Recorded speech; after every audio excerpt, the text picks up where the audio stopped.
Meenakshi Faculty of Occupational Therapy. Admission open for BOT and MOT. Apply now. G K. Nagaraj, இது அமித்ஷா அவர்களுடைய பேச்சு அப்படின்றது ஏழைகள் முன்னேறுவதை கேள்வி கேட்பதை தடுப்பதற்காக சொல்லப்படக்கூடிய ஒன்று. ஏன்னா ஆங்கிலம் அப்படின்றது அதிகாரம், அதிகாரத்திற்கு ஏழைகள் வருவதை பாஜக விரும்பாது அப்படின்ற குற்றச்சாட்டுக்களை முதல்ல வைக்கிறாங்க.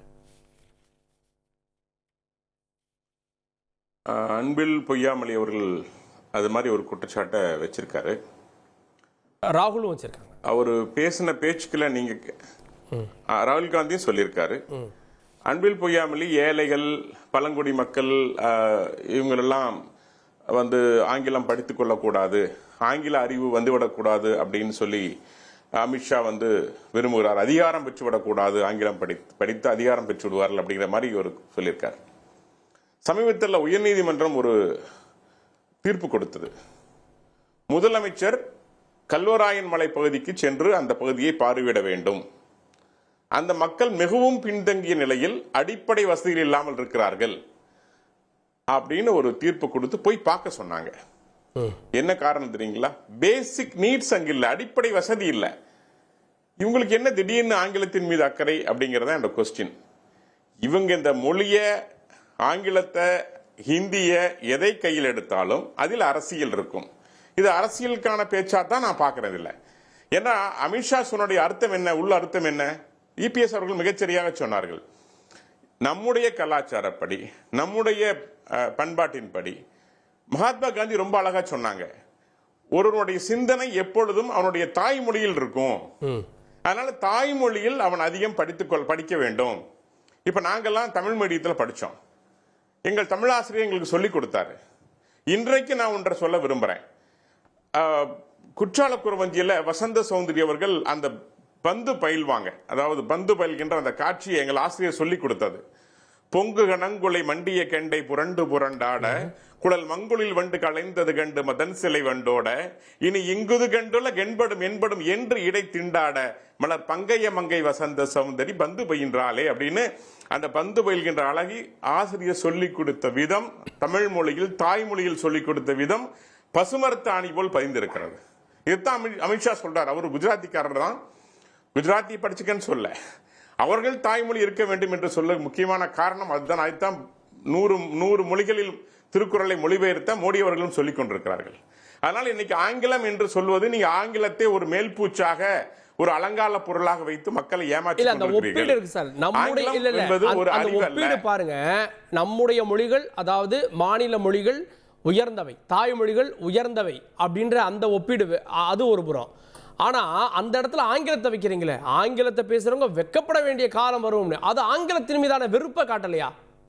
நம்ம மொழியை உயர்த்துறதை விட ஆங்கிலத்தை கேள்வி வரல. ஆங்கிலம் பேசாதவர்களை பார்க்கின்ற பார்வை வெக்கப்பட வைக்கிறது. நீங்க இன்னைக்கும் பாத்தீங்கன்னா பல இடங்கள்ல ஆங்கிலத்துல தான் பேசுறது, ஆங்கிலத்துல பேசுறது ஒரு மிகப்பெரிய ஒரு மரியாதைக்குரிய செயலாக பார்க்கின்ற காலம் இருக்கிறது. அது அவர் அப்படி அந்த இடத்துல சொல்றாரு, நீங்க ஆங்கிலம் தெரிந்தால்தான் உங்களுக்கு வந்து ஒரு மரியாதை கிடைக்கிற மாதிரி எண்ணத்தை உருவாக்கி வைத்திருக்கிறார்கள். அப்படி அல்ல சார். இன்னைக்கு ஆர்டிபிஷியல் இன்டெலிஜென்ஸ் வந்துருச்சு. அந்த காலத்துல ஈவே ராமசாமி அவர்கள் சொன்னாங்க ஆங்கிலம் படித்துக் கொள்ள வேண்டும். ஏன்னா அன்னைக்கு வெள்ளக்காரங்களை ஆட்சி செய்தார்கள். சுதந்திரம் கொடுத்த உடனே, வெள்ளக்காரன் வெளியேறிய உடனே திராவிட கழகத்தினுடைய தந்தையா இருக்கின்ற பெரியார் அவர்கள் சொன்ன வார்த்தை என்ன தெரியுங்களா? இந்தியாவால் இனி ஒரு குண்டூசியோட தயாரிக்க முடியாது அப்படின்னார். தயவு செய்து சென்னை மாகாணத்தையாவது நீங்கள் ஆண்டு கொள்ளுங்கள் சொல்லி ஆங்கிலேயர் பார்த்து கேட்டார். என்ன காரணம்? ஆங்கிலேயர்கள் என்றால் அறிவு படைத்தவர்கள், அவர்கள் மொழி அறிவு படைத்தது, அப்படிலாம் ஒரு சிந்தனை இருந்தது. ஆனால் இன்னைக்கு அனைத்தும் ஆக்கப்பட்டு விட்டது மோடி அவர்களால். இன்றைக்கு பொருளாதாரத்தில் 10ஆம் இடத்திலிருந்து 5ஆம் இடத்திற்கு வந்து இன்னைக்கு ஜப்பானை பின்னுக்கு தள்ளி 4ஆம் இடத்துக்கு முன்னேறி இருக்கிறோம். அப்படின்னா சுய சார்பு, made in India, make in இந்தியாங்கிற அந்த கான்செப்ட் சார், அது ஆங்கிலம் தான். ஆங்கிலம் நம்ம ஹிந்தியில பேசுற உலக நாடுகள். நீங்க சார் அமெரிக்காவில் கார்கே சார், நான் சமீபத்தில் அமெரிக்கா போயிருந்தேன். நீங்க எந்த மொழியில பேசினாலும் அங்க வராங்க சார். நீங்க ஹிந்தியில பேசலாம், ஆங்கிலத்தையும் பேசலாம், தமிழ்லையும் பேசலாம். எந்த மொழியில பேசினாலும் அங்கு நீங்கள் கேட்பதற்கு, கேட்டு பதில் சொல்வதற்கு ஆட்கள் இருக்கிறார்கள், பதில் சொல்றாங்க. சமீப துபாய் போயிருந்தேன். துபாயில நீ ஹிந்தி பேசினா போதும், எந்த லாங்குவேஜ் வேண்டியதில்லை. ஹிந்தி லாங்குவேஜ் நீங்க பேசுறீங்களாவே போதுமானது. அத்தனை மக்கள் அங்கே இருக்கின்றார்கள். லண்டன் போயிருந்தோம், லண்டன்லயும் அப்படித்தான். நீங்க இன்னைக்கு ஆர்டிபிஷியல் இன்டெலிஜென்ஸ் வந்ததுக்கு அப்புறம் இந்த மொழியைத்தான் நீங்கள் படிக்க வேண்டும் என்ற அவசியம் இல்லை. ஆனால் உங்களுடைய தாய்மொழி முக்கியமானது என்றால் உங்களுடைய சிந்தனை, உங்களுடைய அறிவு அந்த தாய்மொழியால் வளர்க்கப்படுகிறது. கேட்கிறேன் சார். திரு அருணன், இது தாய்மொழிக்கான முக்கியத்துவத்தை உணர்த்துவதற்காக சொல்லப்பட்டது. அதை ஏன் ஆங்கில வெறுப்புன்னு பாக்குறீங்க? அதை ஏன் ஆங்கிலத்தின் மேல கோபம்னு பாக்குறீங்க? அவர் பேச்சு தொனி அப்படித்தானே இருக்கு. ஆங்கிலம் பேசினால் அது வெட்கப்படக்கூடிய ஒரு நிலை வெகு விரைவில் உருவாகும். அத்தகைய சமூகம் உருவாக்குற காலம் வெகு தொலைவில் இல்லை. இப்படி இல்ல அவர் பேசியிருக்காரு. அதுக்கு பிறகுதான் சொல்றாரு தாய்மொழிகளை பற்றி, இந்திய மொழிகளை பற்றி. ஆகவே அவருக்கு என்னமோ ஆங்கிலத்தின் மீது ஒரு மிகப்பெரிய கோபம் இருக்கிறது என்பது அவருடைய பேச்சு காண்பிக்குது. நாமளா ஒண்ணு சொல்லல. ஆங்கிலம் பேசுவது அவமானமாக கருதப்படக்கூடிய ஒரு காலம் மிக விரைவில் வரப்போகுது. அதுக்கு என்னங்க அர்த்தம்? அப்ப ஆங்கிலம் என்பது பேசக்கூடாது. ஒன்றை ஏற்றுக்கொள்கிறேன், ஆங்கிலம் பேசினா தாயா மரியாதை என சொல்வது தவறு. ஆனா அதுக்காக ஆங்கிலம் பேசினா அது அவமானம் என சொல்வதும் தவறு. இவரையும் உள்துறை அமைச்சர் இப்படி பேசுறாரு. இப்ப நம்ம நாகராஜன் தாய்மொழி தாயா வேணும், வேற மொழி எல்லாம் தேவையில்லை அப்படின்னு இப்ப பேசியிருக்காங்க. ரொம்ப அருமை. அப்ப இந்தி திணிப்பு கூடாது. இப்ப நான் கேட்கிறேன், தாய்மொழியே போதுங்கிறாங்கல்ல, அப்ப தமிழ்நாட்டில் தமிழ் தான், கேரளாவில் மலையாளம் தான், அப்புறம் கர்நாடகாவில் கன்னடம் தான், ஆந்திரா தெலுங்கானாவில் தெலுங்கு தான், மேற்கு வங்கத்துல வங்காளம் தான், அப்படி சொல்ல தயாராகுங்க. ஏங்க அப்புறம் இந்திய போட்டு திணிக்கிறாங்க? இன்னைய வரைக்கும் என்ன பேசிட்டு இருந்தாங்க? இந்த மொழி பிரச்சனை வரும்போதெல்லாம் பாஜக காரங்க இந்தி படிச்சா என்னையா தப்பு, இந்தி படிச்சா தாயா எல்லாம் அப்படின்னு பேசிட்டு இருந்தவங்க இன்னைக்கு என்ன சொல்றாங்கன்னா ஆங்கிலம் படிக்க வேண்டாங்கிறாங்க. அவர் பாட்டு சொல்றாரு துபாயில இந்தி படிச்சாலே போதும்னு. நானும் துபாய்க்கு போயிட்டு வந்துட்டு தான் இருக்கேன். அங்க உண்மையிலேயே எல்லாருக்கும் ஆங்கிலம் தான் தெரியுது. இந்தியாவிலிருந்து போனா அவங்கவுங்க மொழி தெரியும், அவங்கவுங்க மொழி தெரியும். ஆனா அவங்க அலுவலகத்துல வேலை பாக்குறாங்கல்ல, அங்க போற ஆங்கிலம் தான். ஆங்கிலமே தெரியாம அங்க ஒரு வேலை கிடைக்குமா அலுவலகத்துல? மால்ல கூட ஆங்கிலம் தாங்க பேசுறாங்க. நான் போயிட்டு வந்தேன். இவர் பாட்டுக்கு பேசக்கூடாது. நான் சொல்றேன், எந்த மொழி மீது நமக்கு வெறுப்பு இல்லைங்க. நம்முடைய அமித்ஷா மாதிரி அவருக்கு ஆங்கிலத்தை கண்டா பெரிய ஒவ்வாமை வந்துட்டது மாதிரி அவருடைய பேச்சு காண்பிக்குது. கேட்டா என்ன சொல்றாருன்னா, நம்ம தாய்மொழி தானையா, நம்முடைய இந்திய மொழிகளில் தான் நமது நாட்டை ஆள வேண்டும் அப்படிங்கிறவா பேசார். அருமை இருக்கட்டும், ஆங்கிலத்தை நான் இப்போ ஒதுக்கி வைக்கிறேன். நம்முடைய மொழிகளில் நமது நாட்டை ஆள வேண்டும், சரி, அடிப்படையில சரியான பார்வை. ஆனா இந்தியாவில என்னவா இருக்கு நிலைமை? ஒன்றிய அரசினுடைய அலுவல் மொழியாக இந்தி மட்டுமே இருக்கு. அரசியல் சாசனத்துல உள்ளதான் சொல்றேன், இவங்க கொண்டாந்து புகுத்தினதை நான் சொல்லல. அதை தீவிரமா அமல்படுத்துறது யாருன்னா தற்போதைய உள்துறை அமைச்சர் அமித்ஷா அவர்கள். அவர் கொஞ்ச நாளைக்கு முன்பு பெருமையா சொன்னாரு, தன்னுடைய உள்துறை இலாக்காவில் எல்லா கோப்புகளும் ஆங்கிலத்திலிருந்து இந்திக்கு மாற்றப்பட்டு விட்டது. நான் கேட்கிறேன், அனைத்து இந்திய மொழிகள் மீது இவருக்கு பிரியம் பற்று உண்டு என்றால் ஒன்றிய அரசினுடைய அலுவல் மொழிகள் எவை என்றால் 8வது அட்டவணையில் உள்ள 22 மொழிகளும் எந்த அரசியல் சாசனத்தை திருத்த தயாரா? இப்ப சொன்னார்ல, எந்த மொழியில இருந்து இன்னொரு மொழிக்கெல்லாம் இப்பெல்லாம் செயற்கை நுண்ணறிவு மொழி மாற்றம் ரொம்ப இயல்புன்னு. ஐரோப்பிய ஒன்றியத்திலங்க 24 மொழிகள் அலுவல் மொழிகள். அப்ப இங்கேயே 22 மொழிகளையும் ஒன்றியத்தினுடைய அலுவல் மொழிகளாக ஆக்கி இப்ப என்ன தெரியுமா இருக்குது? இந்தியை மட்டும்தான் வளர்க்கிற பொறுப்பு ஒன்றிய அரசுக்கு இருக்கு. மற்ற மொழிகளை எல்லாம் அந்தந்த மாநிலம் தான் பாத்துக்கணும். இல்ல, 22 மொழிகளையும் சார் அலுவல் மொழியா ஆங்கிலமும் பெருமளவு பங்கு வகிக்குதே எல்லா மாநிலங்களும். அதைத்தானே கூடாதுங்கிறாரு. நீங்க கவனிப்பா, அதுக்குதான் வர்றேன். ஒரு பக்கம் ஒன்றியத்தினுடைய அலுவல் மொழியாக இந்திய மட்டும் வச்சுக்குவாங்க, இன்னொரு பக்கம் ஆங்கிலம் கூடாதும்பாங்க. புரியுதாப்ப? அப்படி என்ன ஆகும்? நீங்களும் இந்திய படிச்சாகணும். இப்ப இந்தி பேசாத மாநிலங்களில் அவரவர் தாய்மொழியோடு ஆங்கிலம் படிக்கிறாங்க. தமிழ்நாட்டுல இருமொழி கொள்கை, நம்ம தமிழும் படிக்கிறோம் ஆங்கிலம் படிக்கிறோம். இதுதான் அமித்ஷாவுடைய கண்களை உறுத்துது, பாஜக காரர்களுடைய நெஞ்சை சுடுது. அவங்களுக்கு இந்திய திணிக்கணும்.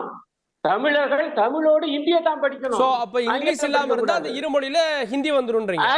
ஹிந்தி வந்துரும். இதே போலதான் இந்தி பேசாத மாநிலங்கள் அப்புறம் ஏற்கனவே வடக்கையும் மத்திய பகுதியிலையும் முழுக்க முழுக்க இந்தியா ஆகிட்டாங்க. இவங்க மும்மொழி திட்டம் என்று சொல்லிட்டு இருக்காங்க. அங்க பூராமே ஒரு மொழி கொள்கை தான், இந்து மட்டும்தான். ஏற்கனவே ஆங்கில ஏட்டுல ரொம்ப தெளிவா ஒரு ஆங்கில ஏட்டுல அந்த புள்ளி வர வந்துச்சு. 90% பேர் அங்க பள்ளிகள்ல பூராமே ஒரு மொழி இந்தி மட்டும்தான் படிக்கிறாங்க. இப்ப மகாராஷ்டிராவுல பிரச்சனை வந்துச்சு, 3வது மொழியாக இந்தியை திணிச்சாங்க.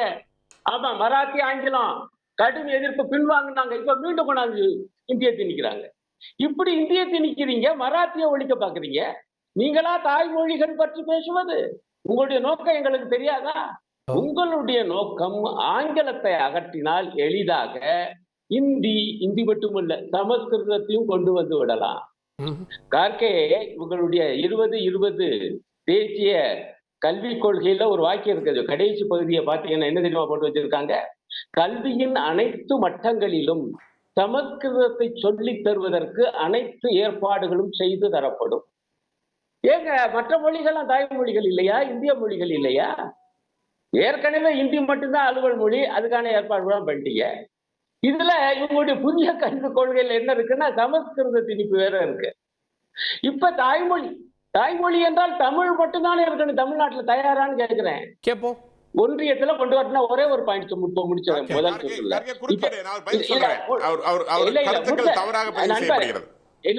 இல்ல முடிச்சிடறேன் நண்பரே, முடிச்சதை இப்ப முதல் சுற்று தான். அடுத்த சுற்றுல பதில் சொல்லுங்க. அடுத்து கூட இல்ல, ஒரே ஒரு பாயிண்ட் விஷயம்.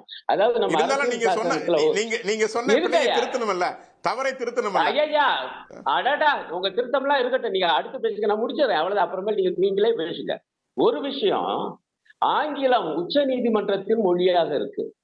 ஆனால் அதே நேரத்துல உயர் நீதிமன்றங்களில் அந்தந்த மாநிலம் விரும்பினால் அந்தந்த மாநிலத்தினுடைய அலுவல் மொழி உயர் நீதிமன்றத்தின் அலுவல் மொழியாக ஆக்கப்படலாம், குடியரசுத் தலைவருடைய ஒப்புதலோடு ஒரு சரத்து இருக்கு நம்ம அரசியல் சாசனம்.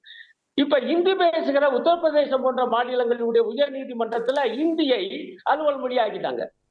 தமிழ்நாட்டுல தமிழ் ஆக்கணும்னு இங்க தீர்மானம் போட்டு அங்க அனுப்புனா இவங்க மட்டும் இல்ல, அதுக்கு முன்பு இருந்த அரசே நான் ஒப்புக்கொள்கிறேன், அவங்களே அதை ஒப்புக்கொள்ளல, இவங்களும் ஒப்புக்கொள்ள மறுக்கிறாங்க. இப்ப நான் கேட்கிறேன், இப்பதான் இவ்வளவு தாய்மொழிகள் மீது இவ்வளவு பற்றோடு நம்ம உள்துறை அமைச்சர் பேசுறாருல, இந்திய மொழிகள் மீது. எங்கய்யா தமிழ்நாட்டுடைய உயர் நீதிமன்றத்துல சென்னையில இருக்கு, மதுரையில கிளை இருக்கு, அங்க அலுவல் மொழி தமிழ் தான் என்று ஆக்க தயாரா? அதெல்லாம் செய்ய மாட்டேங்கிறீங்க. ஆங்கிலத்தை மட்டும் ஒழிச்சு கட்டணும். ஆங்கிலத்தை ஒழிச்சு கட்டா இந்தி வந்து உட்காந்துரும், சமஸ்கிருதம் வந்து உட்காந்துரும். என்னுடைய பார்வை. அப்பதாங்க இந்தி திணிப்பு இல்ல அப்படின்னு பல முறை தெளிவுபடுத்தியாச்சு. இந்தி குறித்து பெருமையாக பேசியவர் இந்திய திவசத்துல பேசியது யாருன்னா முன்னாள் அமைச்சர் மத்திய அமைச்சர் சிதம்பரம் அவர்கள் பேசினாங்க. காங்கிரஸ் அவங்க கூட்டணியில் இருக்கிறவங்க தான் பேசினாங்க. நாங்க இந்தியை திணிக்கல. மும்மொழி கொள்கை ஏன் சொல்றோம் அப்படின்னா, உதாரணத்துக்கு தமிழ்நாட்டில் ஆங்கிலம் இருக்கிறது, ஆங்கிலம் படிக்கிறார்கள். இங்கே மலையாள மக்கள் இருக்கிறார்கள், கர்நாடக மக்கள் இருக்கிறார்கள், தெலுங்கு மக்கள் இருக்கிறார்கள். அவர்கள் ஒரு மொழியை படிக்க வேண்டிய காரணத்தால் தான் மும்மொழியை கொண்டு வந்தோம். ஆனால் அதை ஏற்றுக்கொள்ள மறுக்கிறது தமிழ்நாடு அரசு. ஆக இங்க தமிழ் கட்டாய பாடம் இல்ல, இன்றைக்கும் தமிழ் கட்டாயம் இல்லை. அதனாலதான் அமித்ஷா சொல்றாரு, நீங்க முதல்ல மருத்துவத்தை தமிழ்ல கொண்டு வாங்க, பொறியியல தமிழ்ல கொண்டு வாங்க. சார், நான் 25 வருஷத்துக்கு முன்னாடி குஜராத் போனேன். குஜராத் போனப்ப அங்க இருக்கிற மருத்துவர், நான் போய் பேசுறப்ப ஒரே நிமிஷம், அந்த மருத்துவர் அங்க மருத்துவத்தை குஜராத்தில் படிச்சிருந்தார் இல்ல, அப்ப குஜராத்ல படிச்சிருந்தார். ஆனால் இங்க அது நடைமுறைப்படுத்தப்படுகிறதா? தமிழ் கட்டாய பாடமாக இருக்கிறதா? பாடங்கள் தமிழில் கட்டாயமாக சொல்லி தரப்படுகிறதா? இதைத்தான் கேட்கிறேன். ஒரே ஒரு பதில் தான். இங்க பாருங்க, பொறியியல் படிப்புல தமிழ் அது ஒரு வழி பாடமாக ஏற்கனவே கொண்டு வந்திருக்கோம். ஆனால் மேல ஐஐடியில தமிழை கொண்டு வர சொல்லுங்க. இவங்களை பேசுறாங்கல்ல, சென்னையில ஐஐடி இருக்கு இல்ல, அது அங்க மேல கொண்டு வரல. அதனால கீழே படிச்சுட்டு போமா, தமிழ்ல படிச்சுட்டு போக மாட்டேங்கிறாங்க. மேல போனா எம்இ படிக்க இருக்குது, பிஇல இருக்கு. நீங்க அரசு பள்ளியில போய் மாணவர்கிட்ட கேளுங்க, தமிழ் நிலை குறித்து நீங்க 5ஆம் பாடம் வைக்க இல்லைங்க. மாத்தி மாத்தி பேசாதீங்க. நீங்க உயர்கல்வியை பத்தி பேசுனீங்க, நான் எய்ம்ஸ்ல தமிழ் கொண்டு வாங்க பாப்போங்கிறேன். மேல இருந்து கொண்டு வரணும், நீங்க கீழ இருந்து கொண்டு வர சொல்லி தப்பிக்க பாருங்க. சரி, 1ஆம் 2ஆம் 3ஆம் 5ஆம்ல கொண்டு வாங்க சார். சொல்லி கொடுங்க சார். நாங்க படிச்ச பிறகு தமிழ் இன்னைக்கு இல்ல சார். நீங்க தமிழை ஒழிச்சிட்டீங்க சார். அதான் சொல்றேன் நான். சமீபத்தில் கொடுத்த ஆய்வு என்ன சொல்லுது? Please gentleman please